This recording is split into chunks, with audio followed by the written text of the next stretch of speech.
Hello, this is JoyNews Today, live from our studios here at Kokomemle in Accra. I am Razak Musbao, and in our bulletins today, we share the story of Esther Donko, a homeless pregnant lady who remained resolute in the face of adversity, hoping for a better future. I sleep under the overhead bridge and stay with a driver's mate who feeds me. The same guy got me pregnant. And police on the hand for heavily armed youth of Guma Dominasi in the central region who stormed the Gomoa Potsin Polyclinic and attacked doctors, nurses and police personnel on duty there. I have called the DSP Fofi. He has called for backup from the regional commander. DC himself has been here this morning, and we are trying to fashion out a way to see how to forestall this culture of impunity that is gradually growing in our environs. Also in this bulletin, Trade Minister Bimon surge in cement prices alleges conspiracy among producers and importers. I've always maintained that these institutions and organizations, these companies are not charitable institutions or organizations. I expect that they make their reasonable profit. What I don't accept is to take the people of Ghana for granted. Cement price, 50 kilos, already too high. And the countdown is over, and we are ready for the biggest New Year party in Ghana, the Joy FM 90s Jam. We'll tell you more about it, a new venue which gives patrons access to Accra's beautiful skyline. We are your home of independent, fearless and credible journalism. Please do stay.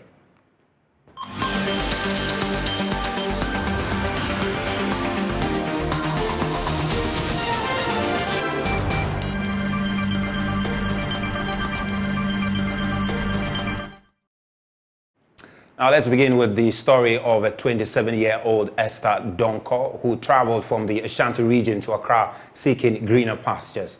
Unable to find a job, she is left with no option but to spend her nights at the mercy of the weather on the pavement at the Kwame Nkrumah interchange.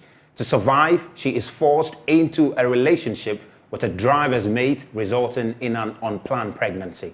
Today, we shed light on the struggles of Esther Donko and others like her who remain resolute in the face of adversity, hoping for a better future.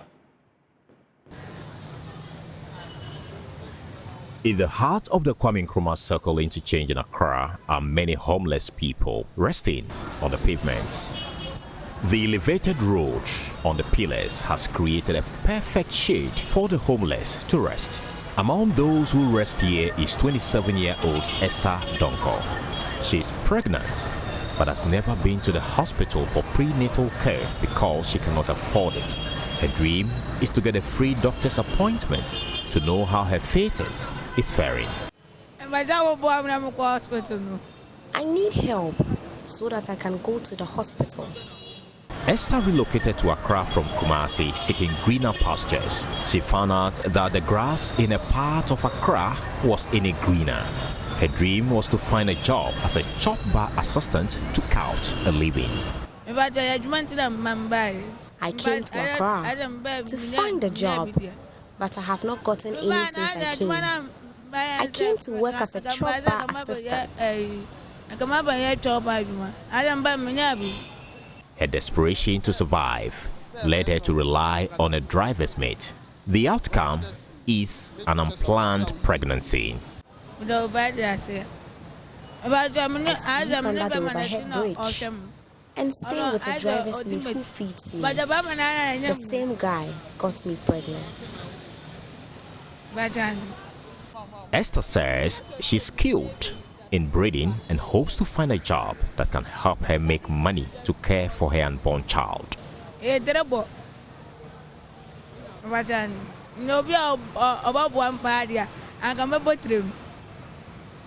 20-year-old Faustina Nuno from South Point, the central region, also shares a similar story. She was hoping to find a job, but she couldn't find any.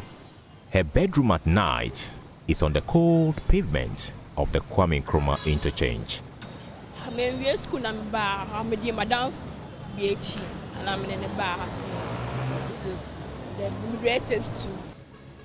I followed a friend to come here. I left home at SHS2 because I was being maltreated at home. I have been here for almost a year.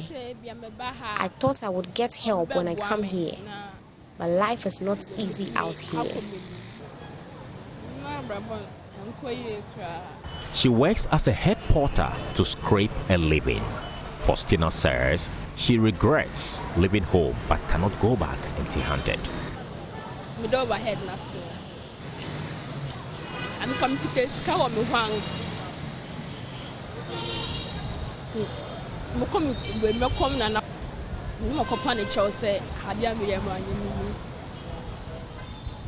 I wish to go back and plead with my grandmother if I had money, because life here is difficult. When I was with my grandmother, she gave me everything I wanted. Faustina is, however, hopeful of becoming a fashion designer one day.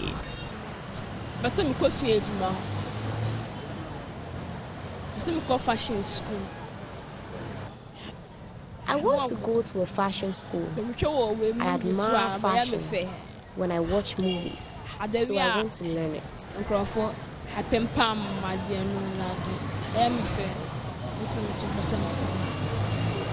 Michael, also from Accra, says surviving on the street is tough. I come for hustling. I'm a hustler man. Like bala bala. Maybe some, like if somebody kids some place come here, they have the plenty or bag or sack, they take go with him. If you finish, they give money, 20 cedis, 10 cedis.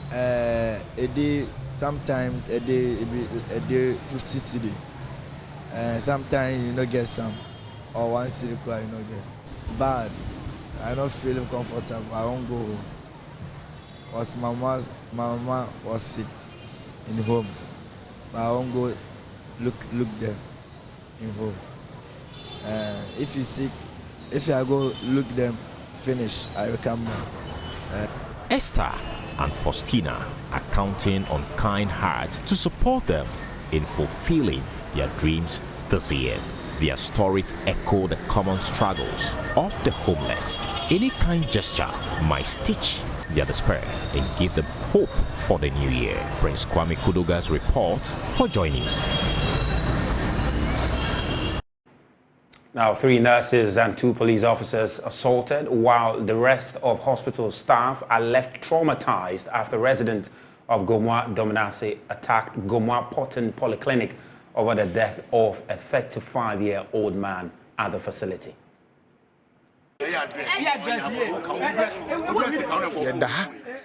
Around 4 that way, couple 5. No, brother be Abba. We were here around 5 p.m. when a certain young man was brought in. He was struggling for breath and was admitted. I was with the doctor when a nurse rushed in to inform him about the man's case. Because I was with the doctor, I went with him to see the man.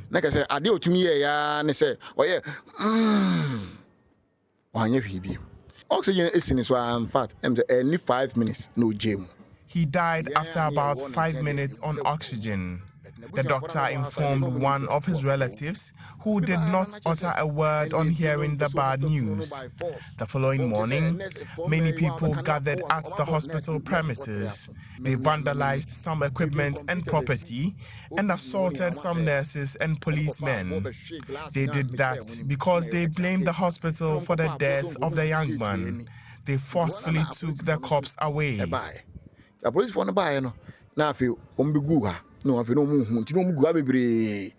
almost na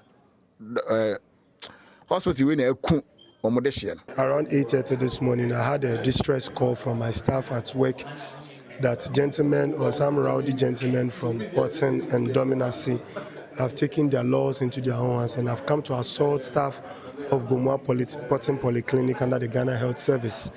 The reason is that the relative who was brought here for treatment overnight had passed on, and prior to this, there was an accident involving about 28 people on this Accra Cape Coast stretch, and they were brought here for treatment. So our nurses were trying to maintain law and order by asking them to be patient and giving them access to the mortal remains of the deceased. I have called the DSP Fofi.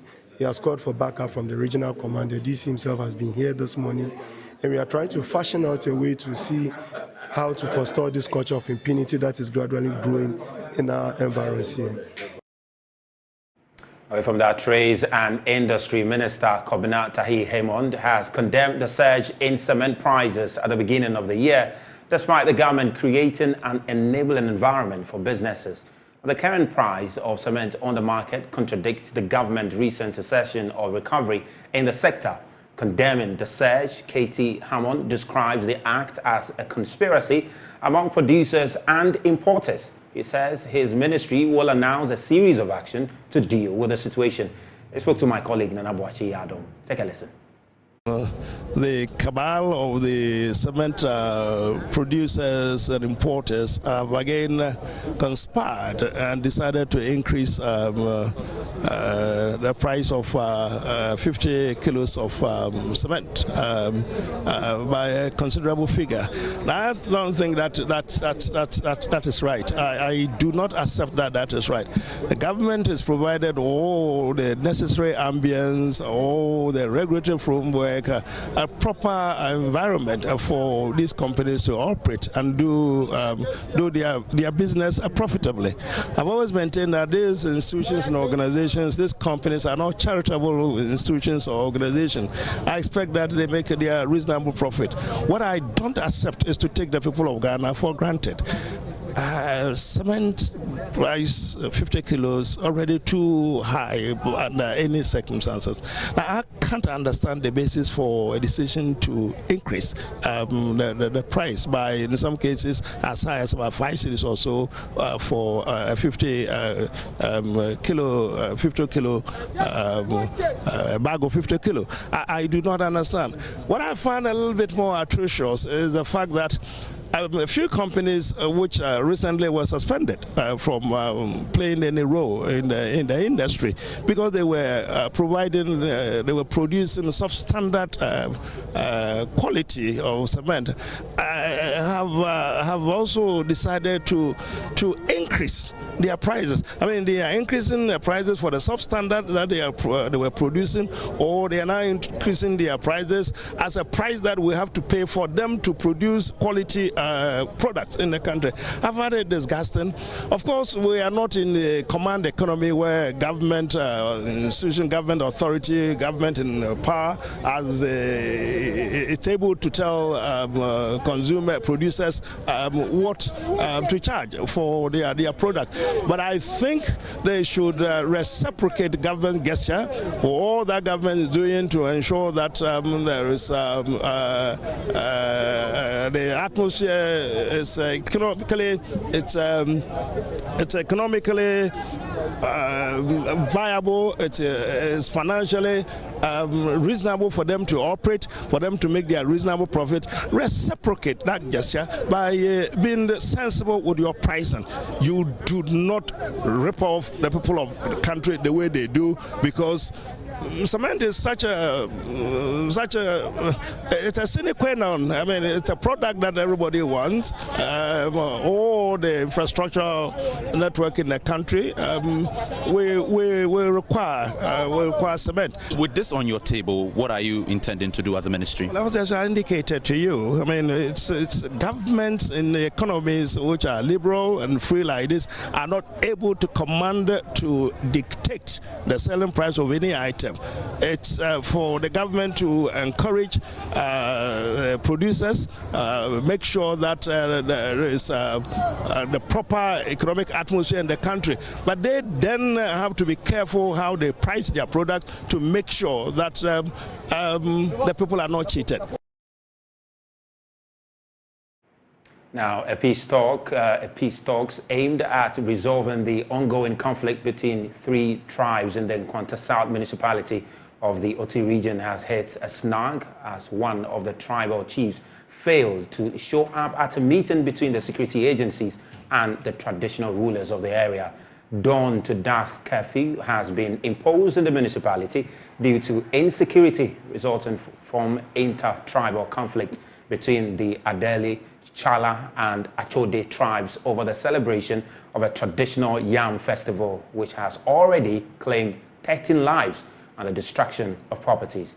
Expressing his disappointment over the absence of the chief, Nana Jambura Anasa Entenaba II called for effective collaboration between the chiefs and the security agencies to ensure a peace is restored for economic growth.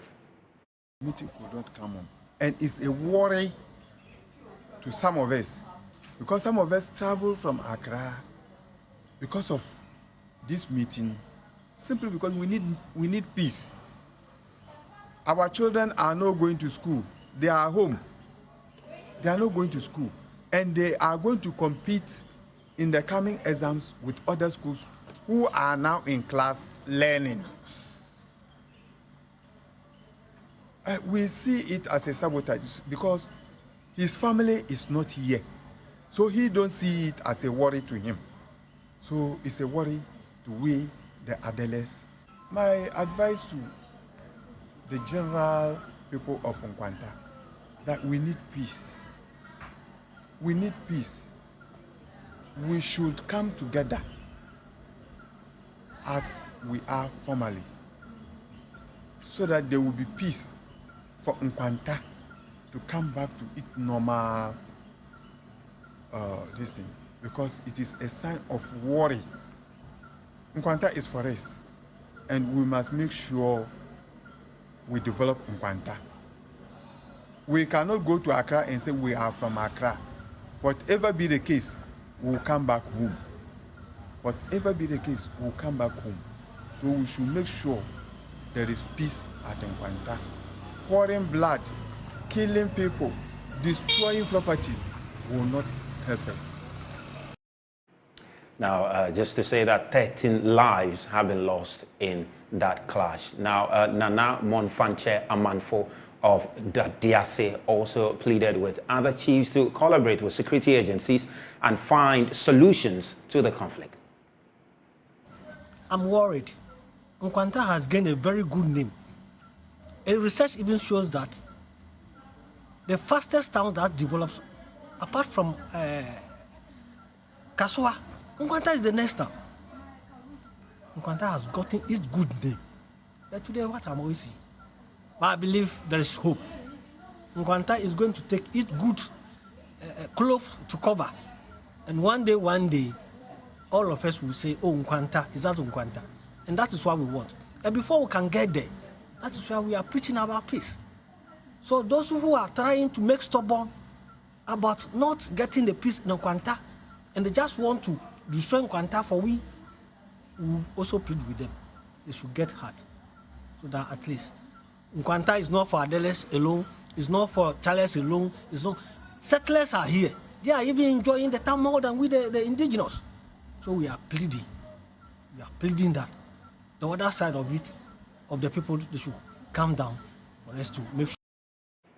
Now we take you to an extraordinary setting where, amidst the serene backdrop of a cemetery, educators at Tanfiano DA Basic School contend not only with each other's voices, but also with the regular grazing of sheep that mingles with the noise of passing cars and motorcycles. The pupils struggle to carve out moment to focus and learn in class due to their deplorable pavilion structure.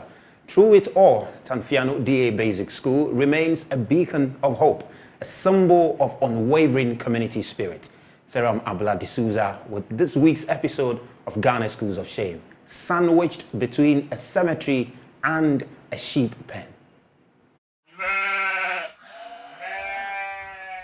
Nestled in the heart of Tanfiano, a serene village in the Nkranza North District of the Bono East region, is the Tanfiano DA Basic School, a school with a unique set of challenges. It is the first school I have seen that serves as a burial ground and a sheep's pen. Yes, a cemetery and sheep pen sandwiched school or describe it as between the final resting place of the departed and the bustling activity of a sheep pen.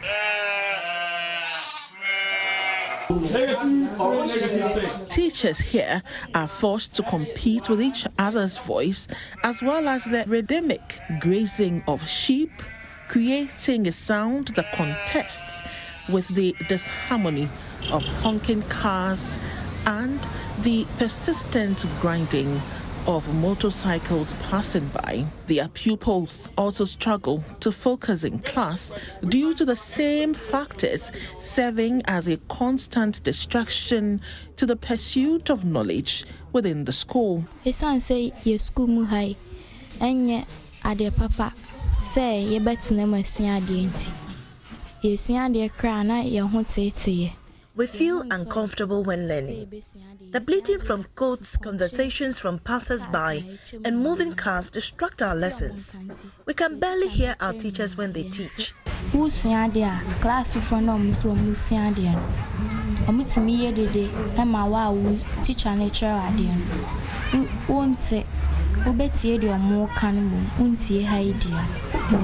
na face cars nem ponchia mu Nina so now we share home. The teacher never can the best lab and so boy and a school namaye. We are pleading with authorities to build the school a new structure for us. There are no classrooms, no furniture, and no teaching and learning materials. I really need your more teacher and question.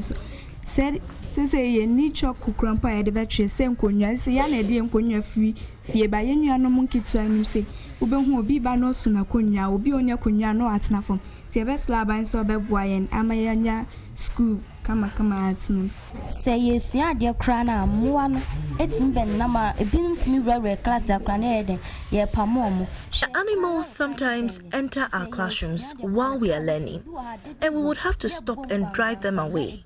Our attention is always divided because while listening to the teacher, you're also tempted to focus on conversations and activities going on outside.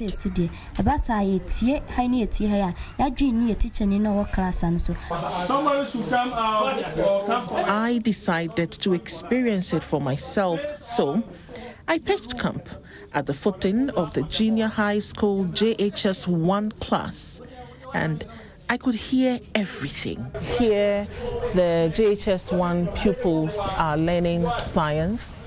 The JHS 2 pupils are having their mathematics class. And the JHS 3 have social studies. But as I sit here in JHS 1, I can hear everything that is happening in the second and third classrooms. So this is the challenge here at the Tanfiano DA Basic School. Now, the history. Until 2016, the school lacked a JHS wing.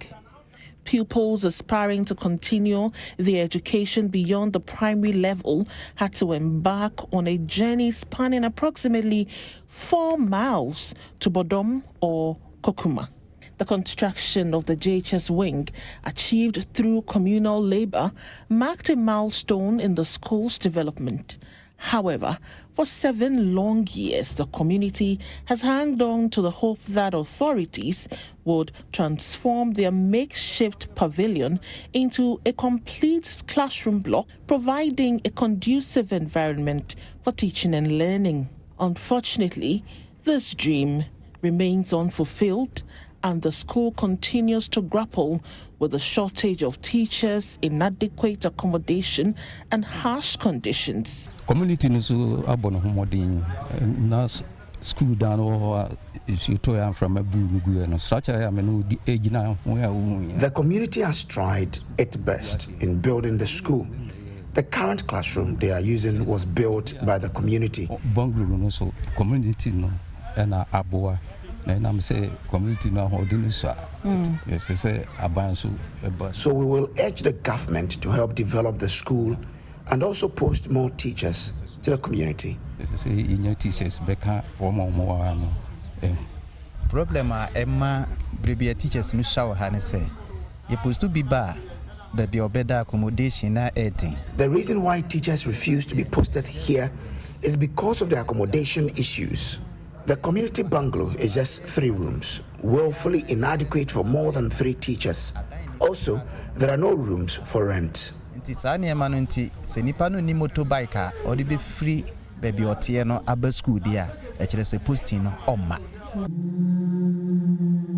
pervasive fear of ghosts haunts some pupils.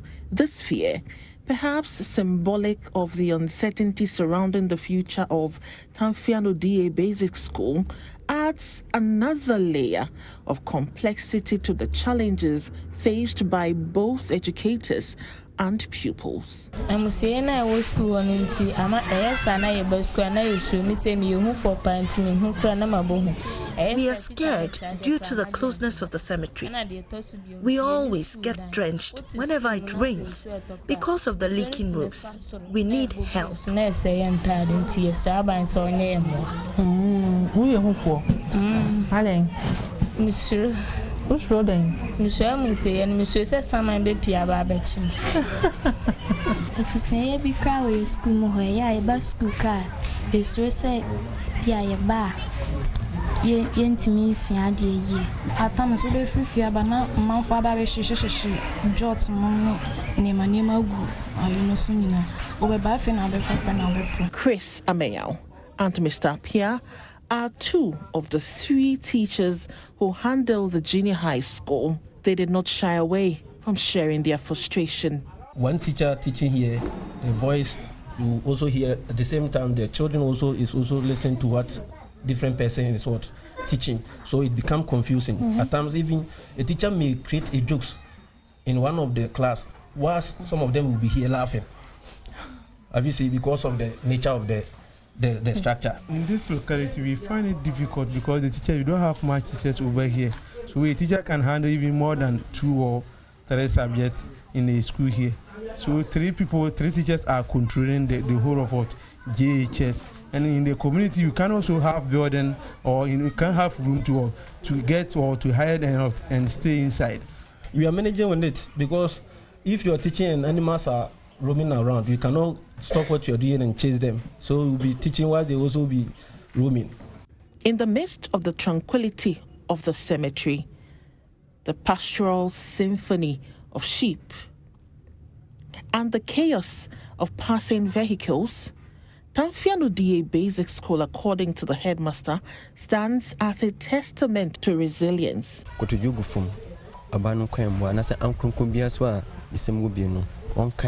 With all these challenges, the students still do well in academics and competitions. So, I know that if things improve, we can do better. Upon all these stretches, better accommodation, we can do better. The community, undeterred by the myriad of obstacles, continue to hold on to the hope that one day their school will be transformed into a haven of education, free from the distractions that currently pervade its grounds. On that note, we'll take a quick break and we will be back with more.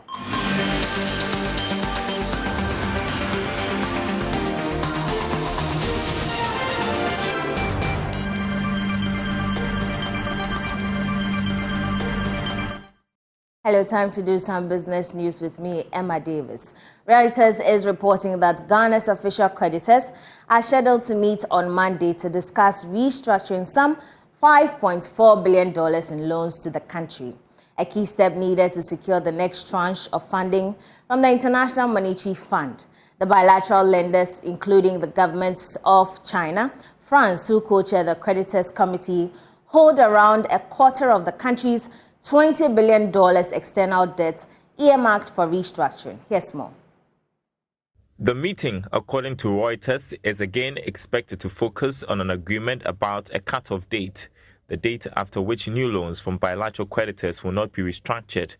Defining this date has emerged as a stumbling block for Ghana in its debt rework.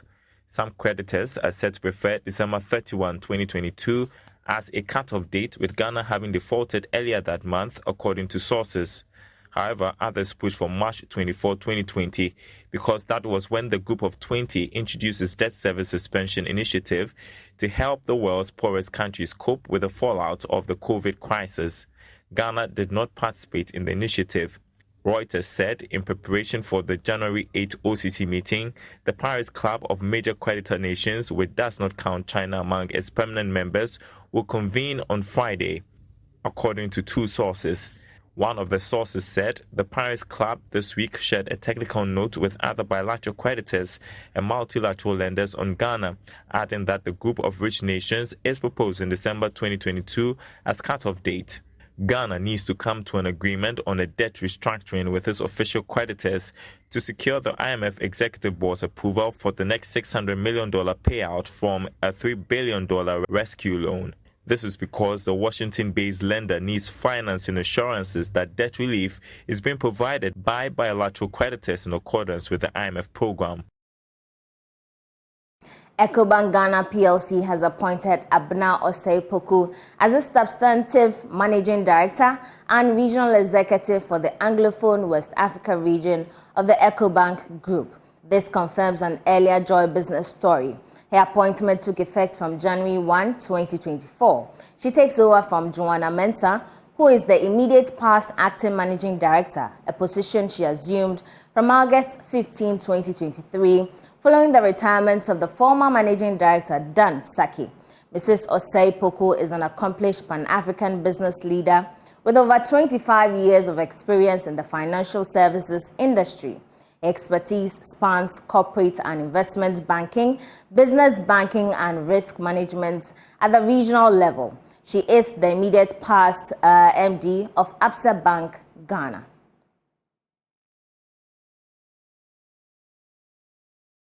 New president of the Chartered Institute of Logistics and Transport International has promised to pursue global excellence and deploy strategies to grow the industry in Africa.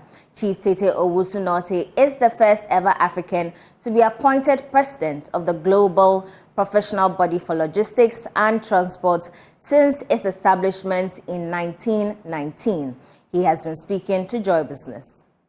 So my first task is for ACL to have been the leaders in the industry. It is my vision to solidify our brand and image for a greater recognition. Secondly, I'm convinced we are now living in a new world at a time unlike any other, and where a lot is dependent on our profession.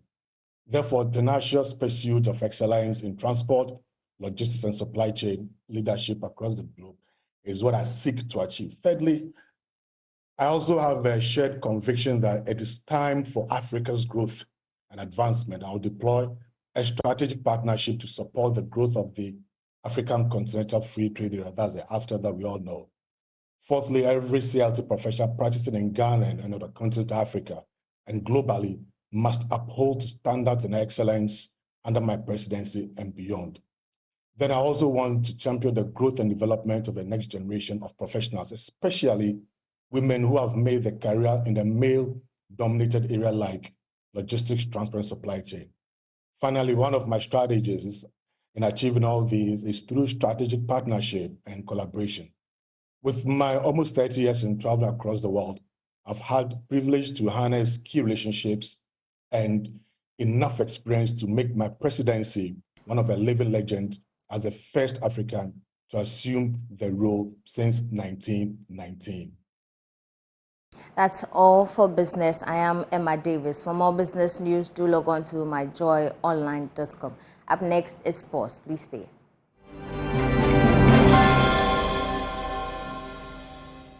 Now, Interior Minister Ambrose Derry will go unopposed in the new Patriotic Party's parliamentary primary slated for January 27. Alex Moore, who filed to contest him in the party's primary, was disqualified by members of the vetting committees following a petition brought against him by the party's constituency executives. Alex Moore, who was accused for constantly campaigning against the parliamentary candidate since 2012, and his membership in the party was forfeited last December. JoyNews Upper West Regional Correspondent Rafiq Salam reports. 5 persons at the close of nominations for the new Patriotic Party MPP primaries filed to contest in 3 constituencies in the Upper West region. The National Democratic Congress, NDC, holds 8 out of the 11 parliamentary seats in the region. The NDC's agenda for the 2024 polls is to add to its fold all the remaining 3 parliamentary seats of the MPP in the region. One of the seats is Nandom, currently being held by Interior Minister Ambrose Derry. He has for the 4th consecutive time penciled his name for the Nandom MPP parliamentary primary. He has previously on a couple of times contested the party's primaries in the Denlora Nandom constituency, where the latter was carved out from. Sway for constituency and polling station executives and party faithful traveled the 113 kilometers from Nandom to what to accompany him to the veteran room in a style reminiscent of a heavyweight boxer entering a boxing ring.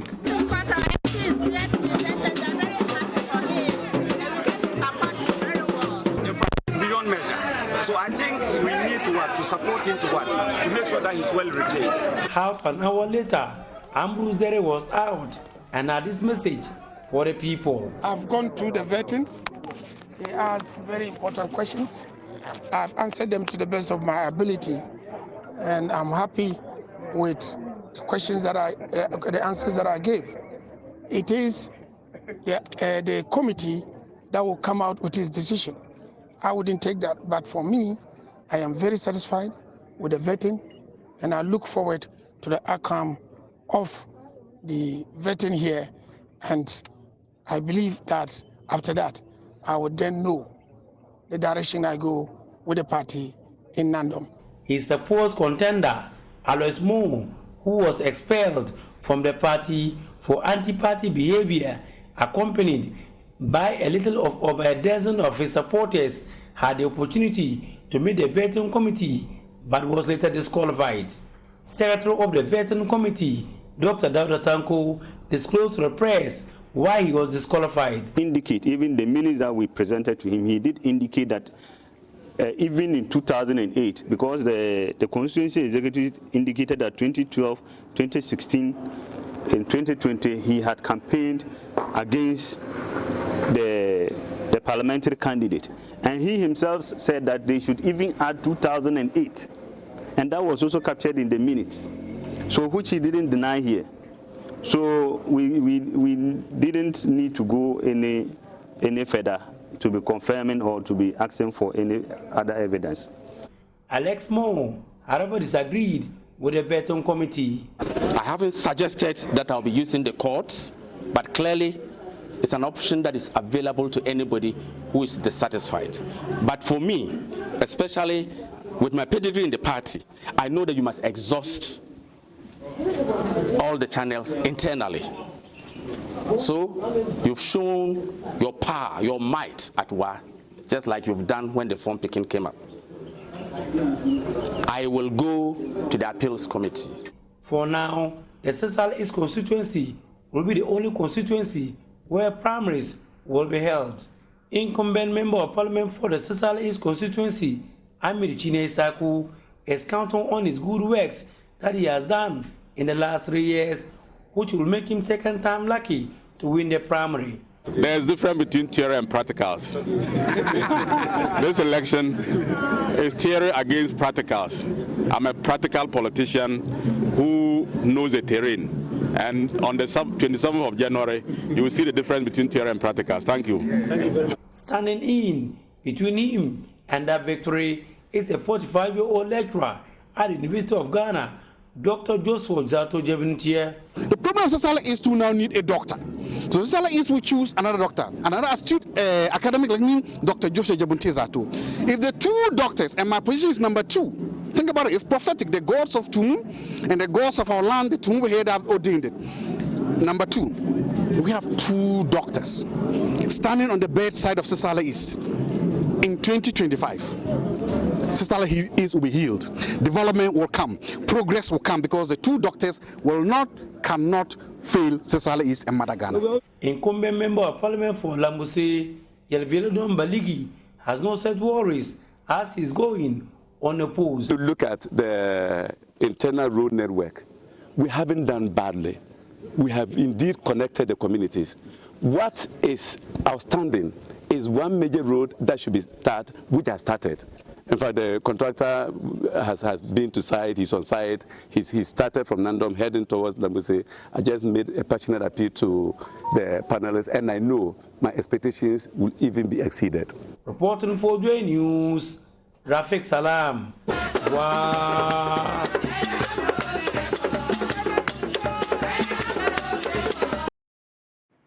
Now, a comprehensive person-to-person approach has been adopted in educating drivers and passengers as part of the annual road safety campaign by Love FM and Insure FM in Kumasi.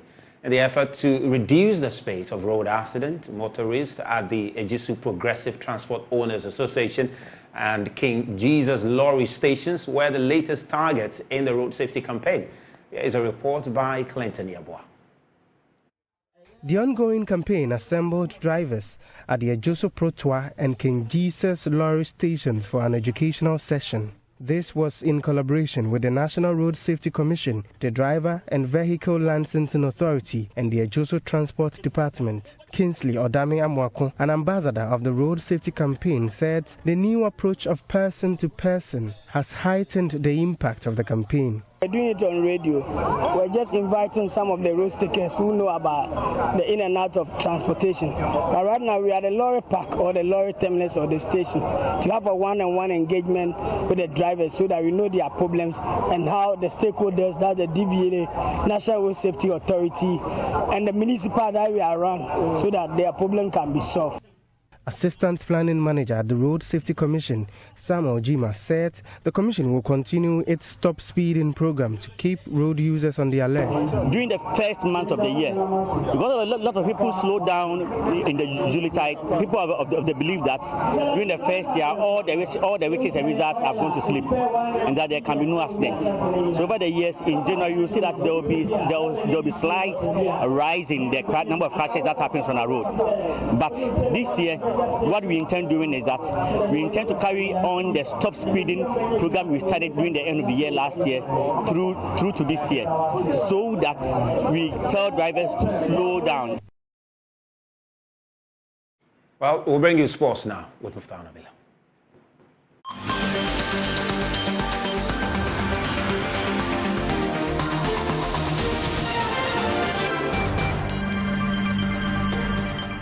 Now, the countdown is over, and the day we've all been waiting for is finally here. The biggest New Year's party in Ghana, the Joy FM 90s Jam, starts at 8 p.m. tonight and continues until you drop. Maxwell Agbagba has been to the venue, the rooftop of the City Galleria Mall, and reported that it's more spacious, offering patrons a beautiful view of Accra skyline and even more.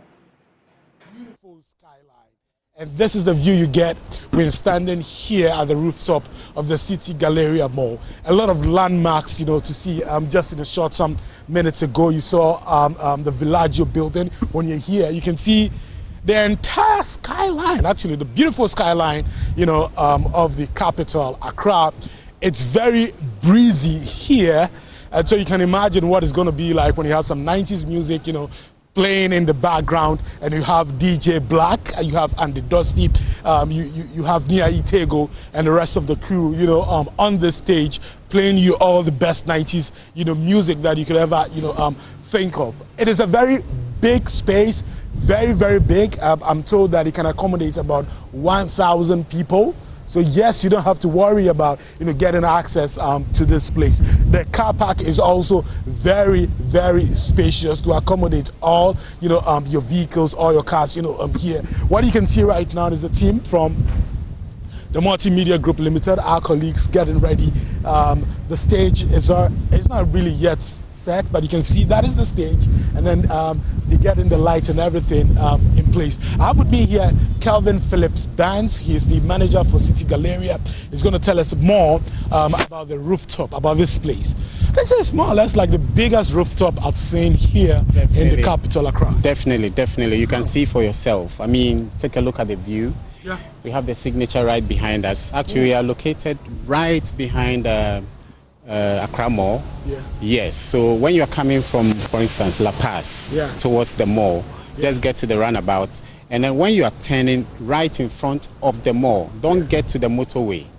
Don't get to the motorway. It's a bit tricky. But very tricky, and I think we have to mention. Yeah, don't get to the motorway. There is a curve right in front. That is for those coming from La Paz, Achimota, and its environs. Exactly. Medina too. Medina as well. So when they come, they go around it, come and pass right in front of the mall, and just go around it. You'll find City Galleria Mall. We are strategically if located. you think you're going to get lost, you can also just make your way to, what do you call it, Accra Mall? Accra Mall. And then just walk. Just walk right behind Accra Mall. Just walk behind Accra Mall, and then you find City Galleria. Large space for you. We are happy to host you. About 1,000 people we are expecting tonight. Big car space. And then we are ready for you tonight. We're going to have a big party today. So this space is all part of. It's all part of the rooftop. It goes all the way to that stretch over there. Wow! Right, all the way. I think this is the most spacious place you are going to get today. Yeah. And today is going to be beautiful. So we are inviting everybody to come through, come and see what we have here, and then we take it from there.